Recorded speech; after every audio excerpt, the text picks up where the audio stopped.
peut-être que je dois faire quelques fautes de syntaxe ou de configuration, parce que voilà, je suis un entendant, donc c'est pas ma langue maternelle. Donc je suis à peu près dans cette catégorie-là, quoi. Un étranger qui essaie de reprendre une chanson en langue des signes.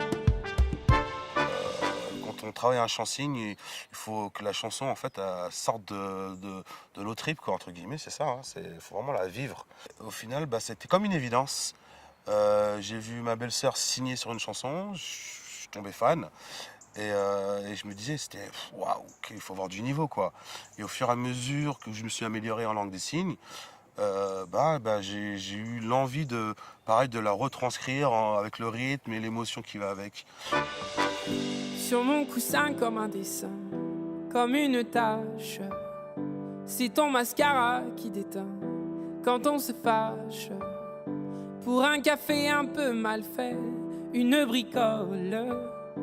Quand on se bat, moi, je voudrais qu'on en rigole. Cette démarche-là, aller vers le monde des sourds, j'ai côtoyé une première personne sourde au travail. Je travaillais dans les ascenseurs et c'est vrai que on faisait un chantier, c'était pas évident de communiquer, quoi. Donc fallait qu'il me voie, fallait un peu crier, fallait faire des grands gestes. Et c'est vrai que ça m'avait marqué ce travail en binôme.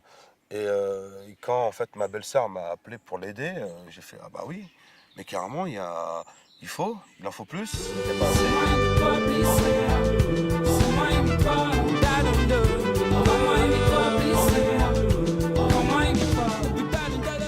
Et aux États-Unis, ça fait depuis 90 qu'ils sont obligés de traduire leurs concerts. En France, on va dire que ça arrive. Tout doucement, mais ça arrive. Je fais partie d'une génération qui est connectée, donc qui voit ce qui se passe un peu à l'extérieur. Et c'est vrai que se dire que ouais, il n'y a rien. Pourquoi ne pas se lancer à faire ce chant-signe et à partager ça avec tout public.